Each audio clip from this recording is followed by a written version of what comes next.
চাওক নলবাৰী জিলাখনৰ বানপীড়িত অঞ্চলসমূহৰ ভিতৰত এটা অন্যতম গুৰুত্বপূৰ্ণ অঞ্চল হ'ল বৰভাগ অঞ্চল। এইবাৰো এতিয়া বানৰ আশংকাত সময় পাৰ কৰিবলগীয়া হৈছে বৰভাগৰ প্ৰায় 50খনকৈ গাঁৱৰ ৰাইজে। এই মুহূৰ্তত উপস্থিত আছোঁ বৰভাগৰ দুখুটি মুখত। প্ৰথমে ইয়াৰ দৃশ্যখিনি দেখুৱাই ল'ম। ইয়াত থকা পাগলাদিয়া আৰু বৰলীয়া নৈৰ যি খুঁটি, সেই খুঁটিৰ বাবে এতিয়া বৰভাগৰ যি অঞ্চল, সেই অঞ্চল বহু বছৰ ধৰি প্লাবিত হৈ আহিছে। মই দেখুৱাইছোঁ যিহেতু বৰভাগৰ স্থানীয় বহুখিনি ৰাইজ আজি মোৰ লগত আছে, তেখেতসকলৰ সৈতে কথা পাতিম। কাৰণ এইবাৰো তেখেতসকলে প্ৰায় 50খনৰো অধিক গাঁৱৰ ৰাইজে বানৰ আশংকাত সময় পাৰ কৰিবলগীয়া হৈছে। দৃশ্যটো দেখুৱাই লৈছোঁ। প্ৰথমে এই ধৰণে ইয়াৰ বৰভাগৰ দুখুটি মুখত থকা যি থেথা গোসাঁই থান আছে, সেই গোসাঁই থানলৈ যোৱা প্ৰথম এই যিখন দলং, বাঁহৰ দলংখনেৰে ৰাইজ এই ধৰণে পাৰাপাৰ হ'বলগীয়া হয়। প্ৰথম কথাটো হ'ল যে তেওঁলোকৰ এখন দলঙৰো ইয়াত প্ৰয়োজন। যদিও বানৰ আশংকাত তেওঁলোকে সময় পাৰ কৰিছে, যদিও তেওঁলোকে এইবাৰো বানৰ আশংকা কৰিবলগীয়া হৈছে। কাৰণ এই বৰভাগৰ দুখুটিমুখ অঞ্চলত যদিহে এখন দলং হ'লহেঁতেন, এটা চুইচ গেটৰ তেওঁলোকৰ দীৰ্ঘদিনীয়া দাবী আছিল। চুইচ গেট আৰু এখন দলঙৰ দাবী আছিল। দলংখন হ'লে তেওঁলোকৰ যাতায়াতো সুচল হ'লহেঁতেন আৰু বানপানীও তেওঁলোকৰ প্ৰতিৰোধ কৰিব পৰা গ'লহেঁতেন। আৰু যাৰ পৰিপ্ৰেক্ষিতত ইয়াৰ এখন চুইচ গেটৰ অভাৱত ৰাইজে এইবাৰো সময় পাৰ কৰিবলগীয়া হৈছে। ইয়াত মুখ্যমন্ত্ৰীগৰাকী আহিছিল, বিভাগীয় মন্ত্ৰী আহিছিল, আহি আশ্বাস দিছিল, কিন্তু সেই আশ্বাস এতিয়ালৈকে ফলশ্ৰুতি হোৱা নাই। মোৰ লগত স্থানীয় ৰাইজ আছে। প্ৰথমে আপোনাৰ ওচৰলৈ আহিছোঁ।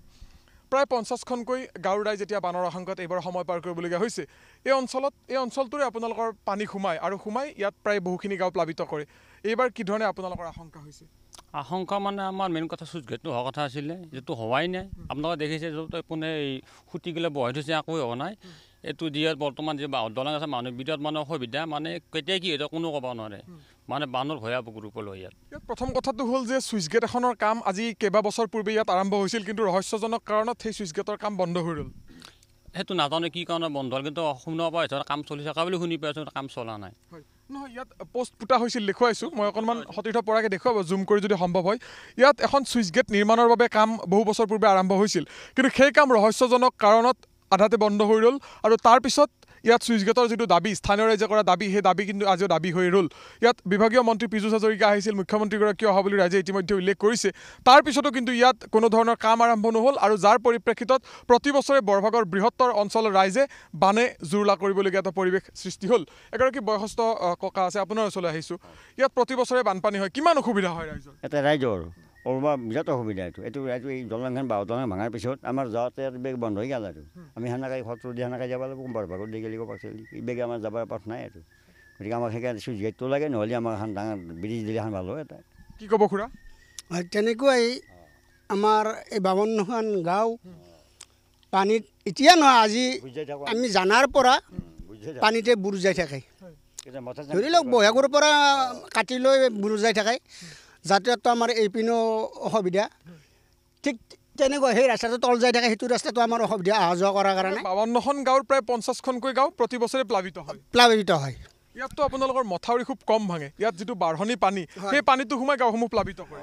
আমাৰ যিটো বৰলীয়া নৈ আৰু পাগলীয়া নৈ আছে, সেই পানীটো এই চেনেলেদি গৈ আমাক বুৰাই পেলায়। পানীৰ উভতনি হওঁতে ইয়াত প্লাবিত কৰে।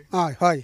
ঠিক আছে বাৰু, আৰু কথা পাতিম। মোৰ লগত আছুৰ প্ৰতিনিধি আছে, অকণমান আপোনাৰ ওচৰলৈ আহিছোঁ। যিহেতু বৰভাগৰ এই অঞ্চল এটা বানপীড়িত অঞ্চল বুলি সমগ্ৰ অসমে জানে, এইবাৰো আপোনালোকে বানৰ আশংকাত সময় পাৰ কৰিবলগীয়া হৈছে। ইয়াত চুইচ গেট এখনৰ কথা আছিল। চুইচ গেটখন হ'লে ৰাইজে বানপানীৰ সমস্যা সমাধান হ'ব বুলি ভাবিছিল, কিন্তু চুইচ গেটখন এতিয়ালৈকে নহ'ল। গোটেই কথাখিনি অকণমান কওকচোন চমুকৈ। চাওক, আজি এই চুইচ গেটক লৈ বহু বছৰ আমি মাত মাতি আহিছোঁ। ছাত্ৰ সন্থাই 12 বছৰে আমি সংবাদ মাধ্যমৰ যোগেদি প্ৰকাশ কৰিছোঁ, কিন্তু আচলতে কথাটো ক'বলৈ গ'লে আমাক লাগে স্থায়ী সমস্যাৰ সমাধান। আৰু বৰভাগৰ জাতীয় উৎসৱ বুলি ক'ব পাৰি বানপানীটো। আমাৰ বৰভাগৰ যিকেইখন গাঁৱাগুৰি, আমাৰ এই বৃহত্তৰ অঞ্চলটো আজি ইয়াত অঞ্চলটো মানে বৰভগীয়া ৰাইজৰ বাবে বানপানী দুৰ্ভোগ, কিন্তু একাংশ ঠিকাদাৰ, একাংশ বিষয়াৰ বাবে এয়া বানপানী এটা উৎসৱলৈ পৰিণত। হয়, নিশ্চয়। আৰু এই উৎসৱটো পালন কৰিবলৈ বেছিকেইটা দিন নাই আৰু মাজত আহিবই। কিন্তু ক'বলৈ গ'লে দুটাকৈ কনষ্ট্ৰাকশ্যন এতিয়ালৈ বিফল হৈছে, কোটি টকা লুণ্ঠন হৈছে। কোনো ধৰণৰ আমাৰ মানে চিন মোকামে নাই ইয়াতে। আৰু কামৰ কোনো, আপোনালোকে দেখিছে যে কামৰ কোনো ধৰণৰ চিন নাই। কিন্তু ক'বলৈ গ'লে যে বিভাগৰ দায়িত্ব জলসম্পদ মন্ত্ৰী তেখেতেও বিধানসভাতো কৈছিল কথাটো, বা বিধায়ক ডাঙৰীয়া বা প্ৰাক্তন বিধায়ক গোটেইখিনিয়ে বা মুখ্যমন্ত্ৰী ইয়াত উপস্থিত হৈছে। কিন্তু আচল কথাটো ক'বলৈ গ'লে যে আমাৰ বৰভাগৰ মুখ্যমন্ত্ৰী কিমান চনত আহিছিল, মনত আছেনে বাৰু? কিমান চনত আহিছিল বৰভাগৰ মুখ্যমন্ত্ৰী? যোৱা বছৰ অহা বুলি আমি গম পাইছিলোঁ। তেখেতে কামটোৰ বিষয়ে গুৰুত্ব প্ৰদান কৰি ভাবিছিলোঁ আমি, কিন্তু বৰ্তমানলৈ আমি কোনো ধৰণৰ তেনেকুৱা পদক্ষেপ আমি গ্ৰহণ কৰা বুলি আমি দেখা নাই।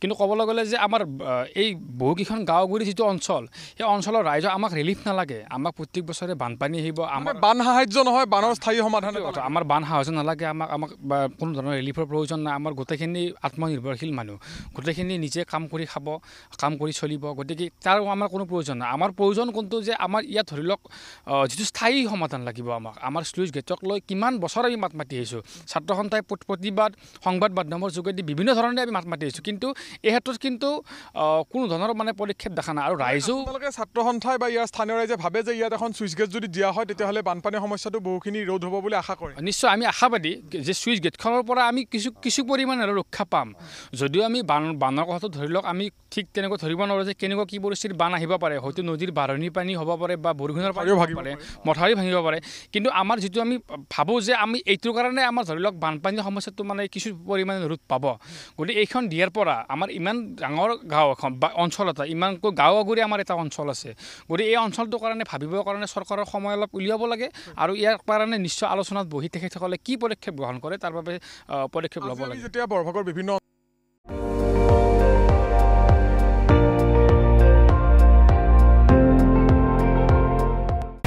আপুনি চাই আছে ND24 সৰ্বশ্ৰেষ্ঠ নহয় সৰ্বোত্তমৰ দৌৰত